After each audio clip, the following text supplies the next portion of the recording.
Should we do this? Yeah. All right. 3, 2, 1.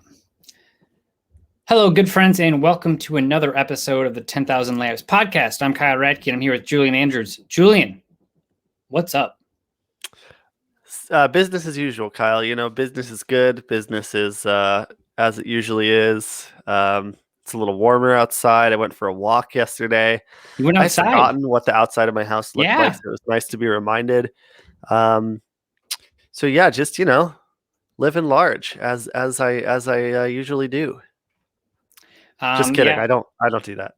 I live mediocrely large. I don't do very many fun things. It's funny you said going outside because I went to go start my car the other day, and I was just like, wow, this is the first time I've been outside in 3 days. So did it start? It started, yep. But it's one of those things where you had your a few years ago, didn't you have your Cadillac converter stolen? Yeah, catalytic converter. Catalytic, that's what it's called. Okay, out of my old car. Yeah. So it's funny you say that because I'm on Nextdoor because I'm in my 30s, so I have the Nextdoor app in my neighborhood, and there's been a lot of those stealings lately. So my car, I couldn't tell because it hadn't been started in like 10 days. I couldn't tell if somebody stole it or it was just my car. Mad. He was just really mad at me. So that's what it was. Julian, we have some fun stuff to talk about. First off, I want to tell you this story. I don't know if you saw this, Julian. So I went back home yesterday to go pick up some of my old cards from my dad's spot. And he's like, hey, you have these old cards in your attic or in our attic. You should come pick them up. And I was like, okay, yeah, that sounds like a great Saturday night. Actually, just me going through some of my older cards, which I thought that I had most of them, but apparently I didn't. So I went home and I'm going through boxes, right? And there's really nothing. I mean, there's a few cards that I took out and I sleeved up that are probably worth $1 or $2 that I'll honestly probably just give away or something. And then I come across a card in a booklet, and it's just in a binder without a sleeve on it. And it is a Topps Update Mike Trout rookie card. Jeez. And it's in like super awesome condition. There's a little right corner extension, and I just kind of got rid of that with my fingernail, which nice. I don't know if that's what you should do, but I did it. It looks like it's going to PSA 9, at least, maybe a PSA 10. Dude. For those unaware, a PSA 10 Mike Trout card is like $6,000. A PSA 9 is like in the, I think probably like the $3,000 or $4,000 range. That's crazy. Isn't that nuts? So basically, if you're listening to this and you've enjoyed our sports card content, which I think a lot of people have, because I'm getting a lot of messages on Twitter of people asking me. I had one guy ask me to go through his sports card collection for him, and we would donate some of it to charity, and then we'd split some of it. And I would love to do that for everybody. So, I will take out this. I'm going to do it. Yeah. I told him for sure do it. But like for people out there that are wondering, do I have anything in my stash at my parents' house or in my attic? It's probably nothing. Yeah, maybe. Like I would say it might be probably nothing, but especially now that you're seeing this rise. And if you're in your mid 30s, you probably have a bunch of cards from the mid 90s.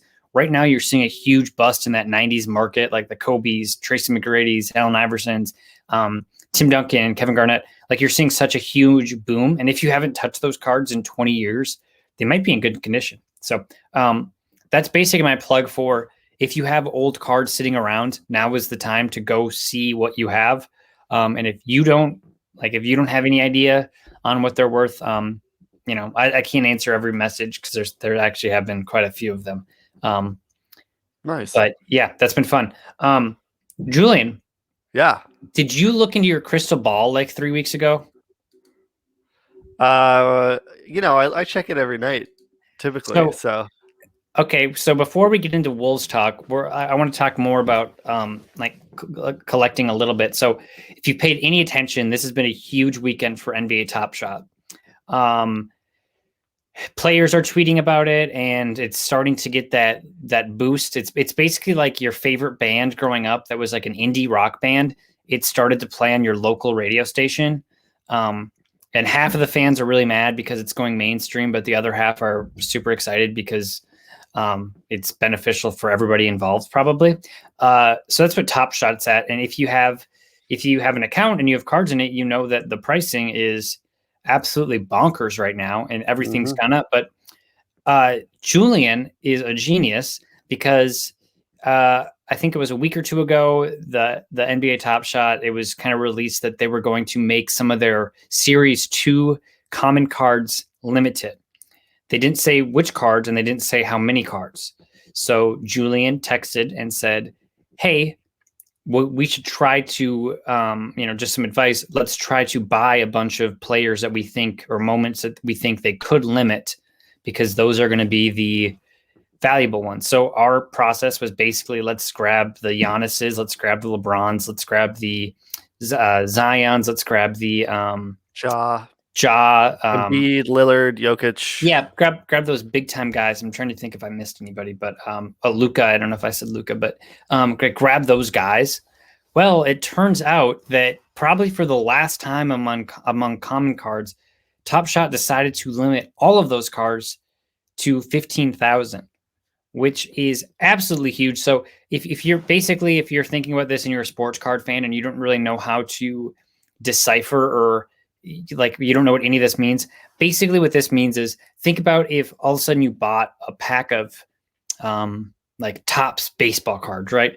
You know that if you just get a random card of Byron Buxton, that is worth like 2 cents. It's worth nothing because there are so many of them. But if all of a sudden I told you that there are only 15,000 of those cards going to be made, and once they make them, they're done, right? It's basically the serial number on a card. But instead of just one card in the series that it's like this, it is every single card, which is just absolutely bonkers. And it doesn't seem like that's ever going to happen again. Julian, do you feel, you got to feel good. You got to feel like you're on cloud 9. Yeah, I feel great. I mean, the thing is that we've all made sales that we regret, right? But Yeah. you can only respond to the market in the moment where you exist. Like you can't, there's like a certain amount of speculating, but also like, I think both of us are doing this for fun. Yeah. So we're not really getting into this like really deep speculation. It's just kind of like, I have a hunch this is going to happen. Let's follow it. And we happen to be right this time, which is awesome. I will say, I think what's really special about this right now is the 15,000 number, because there will be every season will eventually be capped. Mm-hmm. So they're not going to make, they're not going to make infinite numbers of these next kind of moments that are coming out, but they will make a lot more. If you read the post that Top Shot put up, I think it was yesterday or the day before, they said that, their initial idea was that these base packs would always be available for kind of entry-level card collectors who liked the cards, wanted to not get in for like a ton of money, and just wanted to kind of like have the moments of their favorite guys, buy their favorite guys for like a couple bucks, trade with other collectors, kind of like you would on those really cheap kind of just base set baseball or basketball cards. Yeah. And I think that's a great idea, because I think that kind of interaction is what really makes card trading really fun. And I don't want Top Shot to become like just like a speculative like way to make money.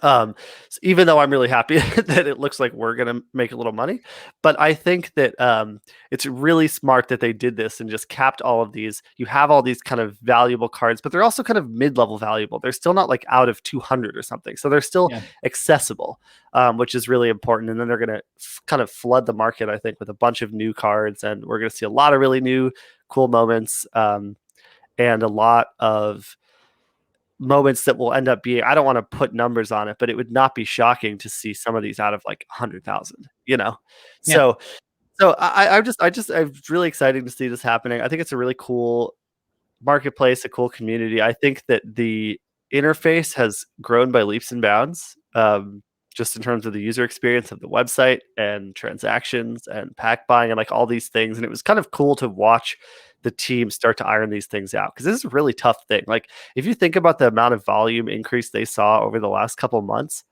that is a lot for any kind of website, marketplace, anything to handle.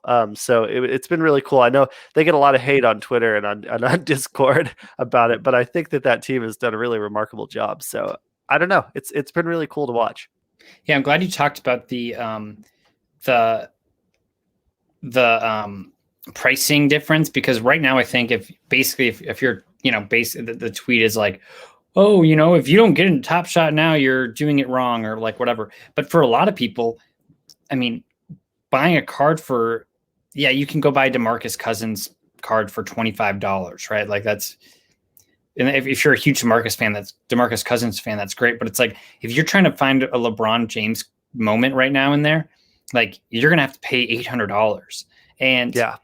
yes, like that's good because, well, I have a lot of LeBron James cards or moments right now. Like that's super great. But also, it's going to be good for everybody if all of a sudden there's a LeBron James that's out of 100,000. Yeah. Because it's going to help the market, because you're going to have new people in the market that can afford it.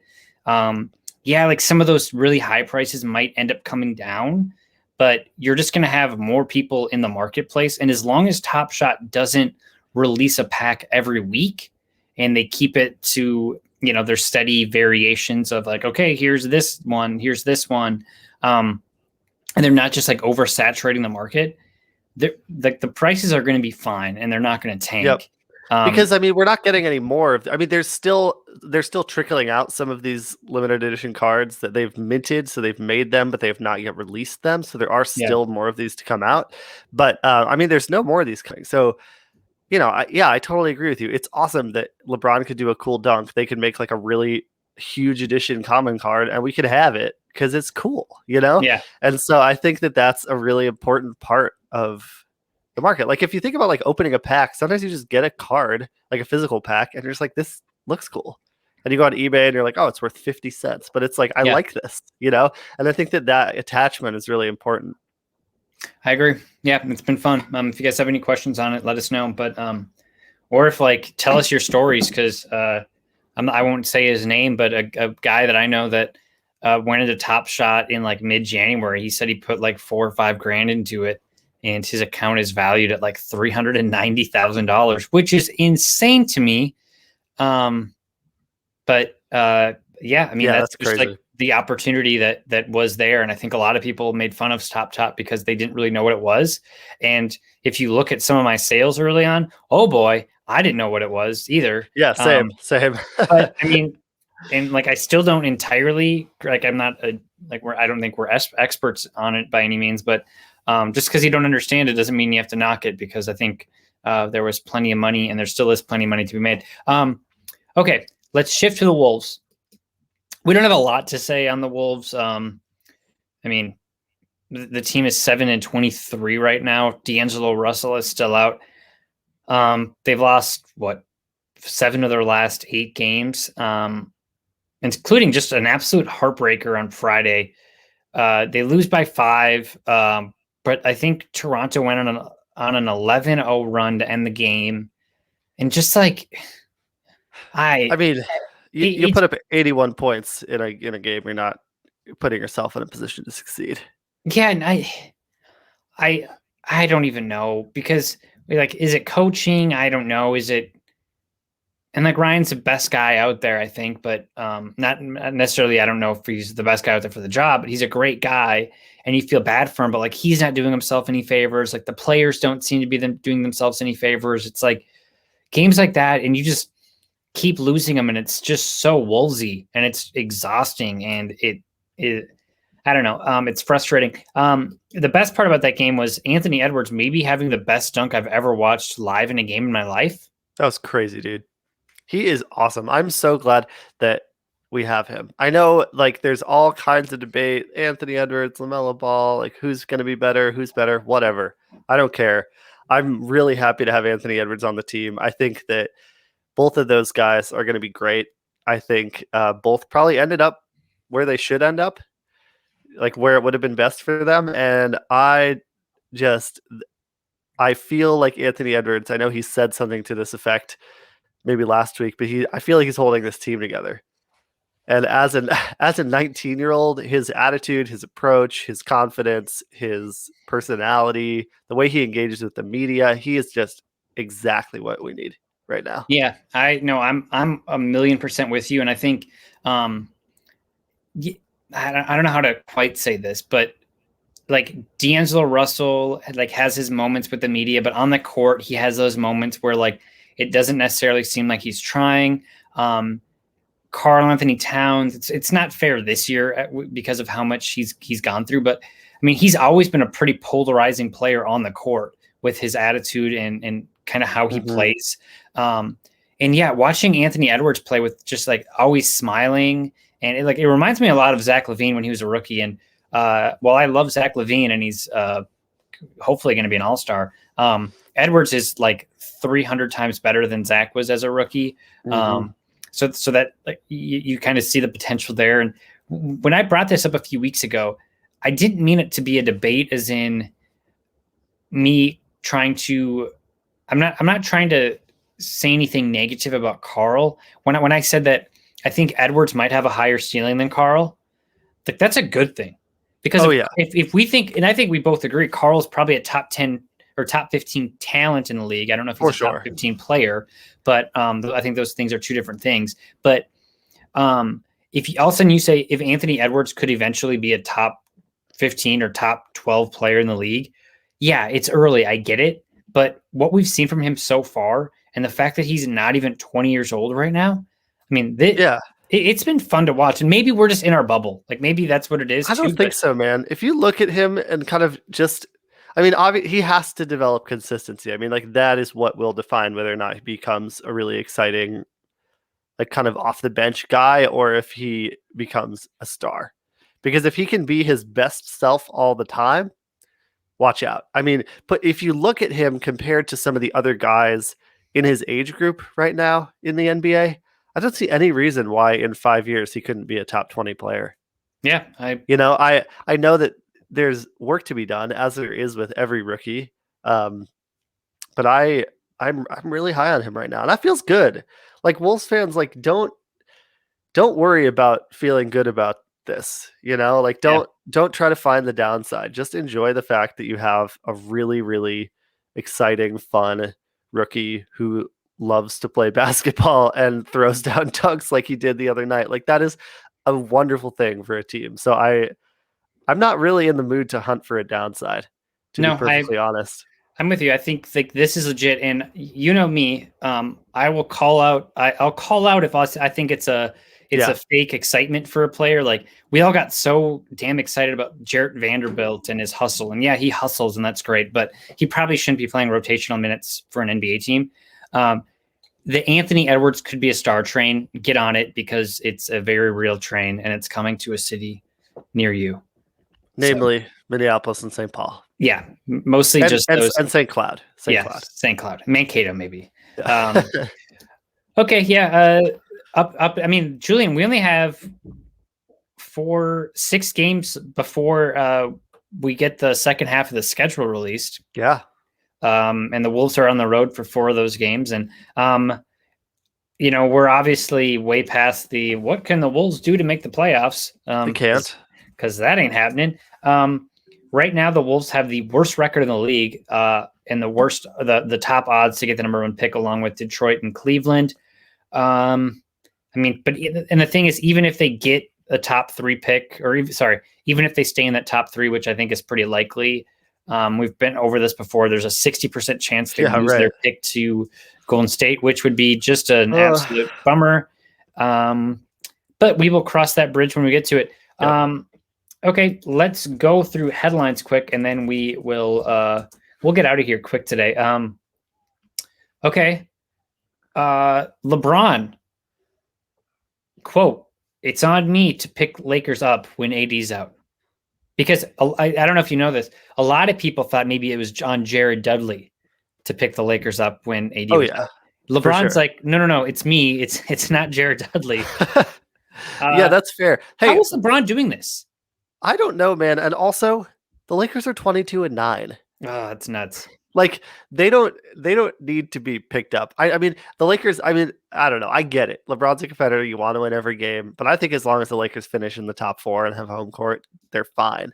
Yeah. If I'm the Lakers, I'm not splitting hairs about, you won the championship. Like you don't have to, like, I don't know. I'm not splitting hairs about whether you finish with the 2 seed or the 4 seed. And if we know anything about LeBron, I think a few of those Cavs teams he was on ended up actually like I could be totally wrong, but I think at least one finished as like the 4 seed. And then it's one of those things where we always argue, can a team turn it on or turn it off in the playoffs? And what we've learned about most teams is the answer is no. But we've learned about LeBron's teams is the answer is always yes. LeBron can kind of do whatever he wants. Okay.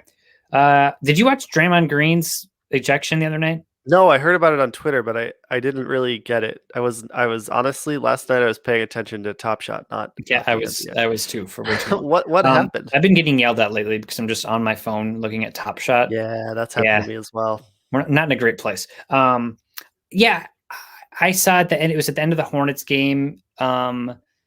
It looked like I think they called it a jump ball. I would have to read more about it, to be honest. That's okay. I can look it up. Yeah. He did get ejected and he started like kind of screaming afterwards about I love Draymond. The call. Yeah, that's what you get with Draymond. Yeah. That's what he brings. Okay. Dennis Schroeder is in a 7-day quarantine, but he is tested negative. Okay, that's great. God, that's so good for the Lakers that they have him. Like, what an upgrade from Rajon Rondo. Yeah, I agree. Yeah. I love Rajon Rondo, but it's definitely an upgrade. Okay, let's go over. If I can find, I had Speaking it up of here. Rondo, why are the Hawks still so shitty? I mean, I don't really know. I don't know if Rajon Rondo has anything to do with that. Is he on the Hawks? Yeah, he is, but I'm saying like okay, cool. I was like, am I crazy? Yeah, I don't think he plays really that much. No, but it's they've got if you're the Hawks, you got to be pretty nervous right now because this was supposed to be like you kind of went all in on your signings and stuff this season. But that's what we always talk about, and they're gonna have to pay Trey. And that's the thing, and like then you have Kevin Huerter that's gonna have to get paid, and like they're probably gonna get rid of John Collins, which is certainly not gonna make them better. And it's like. I don't know. Read some articles. It doesn't seem like anybody likes to play with or against Trae Young. So I don't like. I'm not saying that they would just rather not be on the court with him. Like, and either way, John Collins. That seems like the thing is that him and Trae Young just don't really get along, and I get it. They'd rather not pay him. I agree, but that's the thing with these young teams that we all think. You see the I guess the Warriors. Before they Pelicans. got KD, but you see the Warriors. And you see the. Well, the Pelicans are trying to do it, but the Warriors and the Thunder are the blueprints. Oh, yeah. Yeah. And like the Timberwolves were trying to do that when they had Wiggins, Levine, and Carl. But the thing is, if it doesn't work out, you're going to find out in a hurry because you're going to have to pay all these guys. And then you just get stuck into just like a dryer machine of a dumpster fire. I mean, so who are the teams that have like the young guys, right? Like it's like that are trying to do that. Like it's the Hawks, it's the Hornets, it's the Cavs. The Pelicans. The Cavs, I'm actually still very optimistic on. I know they're bad this year, but they're in a little bit of a different spot. Yeah, like the Nuggets have successfully done it, I think. Like they're probably a good example. The Hornets are pretty good this year. Like Boston has kind of done that. But yeah, teams that I think are trying to do it, it's like, I mean, you have teams in the middle too, where like the Knicks, right? Where like they have some young talent, but they're also trying to mesh. Yeah, I don't know. It's just the Bulls kind of tried, and I think they might be headed towards tried and failed. Yeah, and that's tough because I said some not nice things about Kobe White once. You have said that, yeah. I regret those because I watched him the other night, and I do think he's really good. Him and Zach LaVine are good, but I think the rest of that team stinks. Well, and what happened to Wendell Carter Jr.? I don't know. I thought he was going to be. Well, hey, I will say this, Julian. My wild prediction from the that draft class of 2017 was that Wendell Carter Jr. would be better than Marvin Bagley. Well, you're right about that. It turns out they both kind of stink, but Wendell Carter Jr. is better. You're right about that. I'm not sure if you're right about that in the way you expected to be right about that. Not at all. But hey, we'll take it. Not one bit. Yeah, that's all I have today, Julian. This is pretty quick. I can't confirm our guests for this week. You can't? I can. Do you want to hear it? Sure. Who's our guest for this week, Kyle? John Krasinski from The Athletic. Hey, nice. And you might say to yourself, hey, I get it. John covers the Wolves, and this Wolves team is tough. I don't want to hear more about the current Wolves team. I hear you. Bad. We're not going to talk about the current Wolves team. We're going to talk about we're going to revisit the Jimmy Butler trade. all the moving parts into that. We're gonna talk about draft night when the trade actually happened. To the season with Jimmy and the ups and downs and his relationship with Tibbs, and then ultimately what was the breaking point. And then we're going to talk about what the Wolves kind of where they're at and where they could have been. Since. Yep. Yeah, and what they've done since. So, and then we'll also probably talk a little bit about the current Wolves. You will probably also talk about the current just because we can't help ourselves, but we're going to focus on that trade. So yeah, if Wolves fans, if you're feeling pessimistic about talking about the current season, we'll hit you with some nice optimism talking about Tibbs and Jimmy Butler. Mm-hmm. Yeah, I was exactly gonna say. exactly the medicine. I was wondering where you're going there. Has needed. One more thing to note, Kyle. Tomorrow the Blazers play the Suns. Mm-hmm. My house will be divided. Oh wow. Yeah, and if things stand, they're going to play each other in the playoffs. So Bridget and I are going to watch that together, and I hope I hope to still be in a relationship on Tuesday. Mm-hmm. Well, if not, we do have a couch. Thank you. I asked that you get a COVID test before, but of course, that's kind of it. I feel for you. Well, we had a discussion the other day where they're talking about the greatest quarterback of all time, and obviously, if Jenna, she's a huge Peyton Manning fan. Manning time, yeah. And she asked me, I think, like pretty much point blank, if I thought Tom Brady was the greatest quarterback to ever play. Uh-oh. And I was, I said, well, it's hard to disagree, And that for a good 20 minutes, I can't believe you would say that. It's like, okay, I didn't say anything bad about your family member. Like, well, what did she name her cats? Well, that's true. Peyton and Eli. Yeah. So there you go. Yeah, after the Manning brothers. So yeah, if you didn't think we were crazy before, well, here you are. Okay, sweet. Oh, Julian, I didn't even ask you this in the pre-notes, but do you have a restaurant that you want to pitch? Oh, slap. I didn't even think about that. I didn't either, but we can just go on the run. Do you have one? I don't. Well, it's funny because the restaurants that we've already pitched, so Centro, which we pitched right away. Yep. We're getting that tomorrow. Heck yeah. Stray Dog, which I think that I've pitched already too. We got that yesterday. Nice. So good times. I got Pizza Luce yesterday. It was really good. Pizza Luce is good. Yeah, I'm going to shout them out. I'm not, I feel like they're doing pretty good. Oh. They have a lot of name recognition, but they're really good. I'll get one for you. Momo Sushi in Northeast Minneapolis. Really, really good sushi, really affordable. And once things open back up, and even if it gets warmer out, we went there during the summer a lot. They have their little patio. You can't really eat on their patio. Well, you can, I guess, but they don't have like a waiter or waitress. It's just like your to-go food, and you can sit, but you can drink on the patio. And if you drink wine, let me tell you, Julian, they have some pretty nice wine pours. Nice. So, and if you don't, Kyle, I think I know what we'll be doing this summer. Yeah, it's a great place.